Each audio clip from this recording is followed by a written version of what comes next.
Hey, what is going on, SMT Nation? It's your boy, the SMT. We're going to be taking a look at some testing that I did over the holiday weekend. I would like to take a moment to wish you all a happy Independence Day, although belated. And I hope you guys had a great one. I hope you enjoyed it, spent it with friends and family, and enjoyed your time, and it was safe. And yeah, it came and went, and I actually did some testing while we were at the park. We went to go watch a fireworks show, and I did some testing, of course I did. And at the testing, I had a little bit of help. I had the little one with me. The family was with me, the wife, the daughter, and our phones. So we went ahead and tested things. Some of the things that I made sure I was able to do was test all three networks on the same exact phone, airplane mode, switching up the SIMs.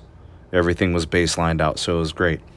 Anyways, to get things going, first I'm going to share with you a screenshot of the test. Now, keep in mind, this is a very difficult task for a network to do. You have a lot of people at the same place at the same time on all these tower sites. So I got a screenshot of all the testing.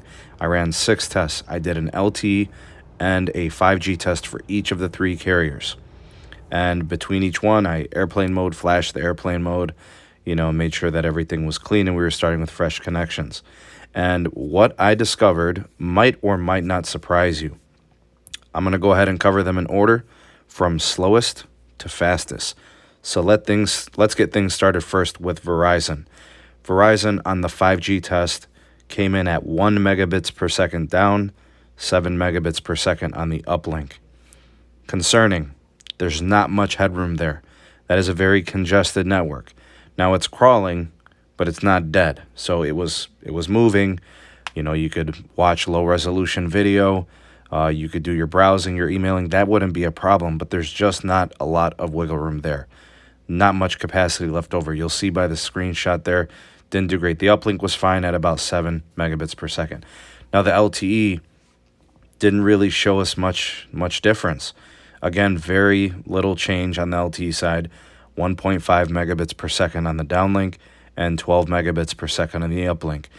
Now for most tasks, basic tasks, you'd be fine. But if you were trying to watch a high-resolution video or something like that, this is going to be a problem. This was the most disappointing of the 3 carriers, Verizon there.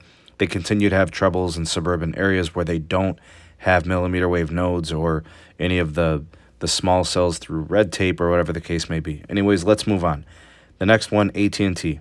Their 5G test was much better than Verizon's. It came in at 46 megabits per second on the downlink, 3.5 megabits per second uplink, and the LTE came in at 66 megabits per second on the downlink, 7 megabits per second on the uplink.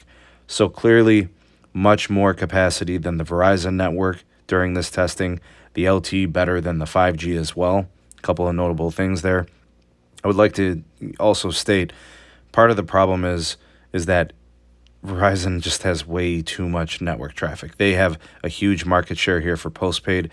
AT&T much less, and it's a combination of two things. AT&T has more spectrum on air, and then Verizon has more market share. So it's clearly, a congestion issue when you compare those two networks. And the last one for you guys, the fastest carrier during my testing was T-Mobile. Let's start first with the LTE test.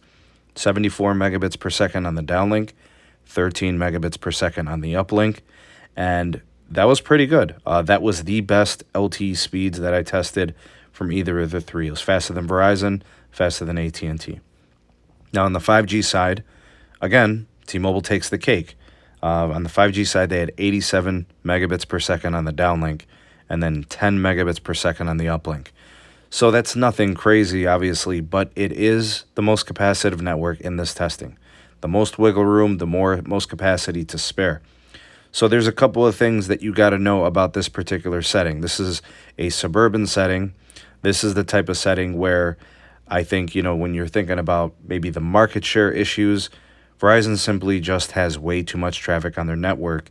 And if I were a person who was looking for a network that was less congested, less traffic, less usage, and then also the fact that they do have some dedicated 5G channels there, you could see why the T-Mobile did so well, right? So they were number 1 in this testing. AT&T came in number 2, and Verizon a distant third. Now, a couple things to note. Number 1, this is suburban testing, right? Verizon, not necessarily the best in suburban testing when it comes to congestion.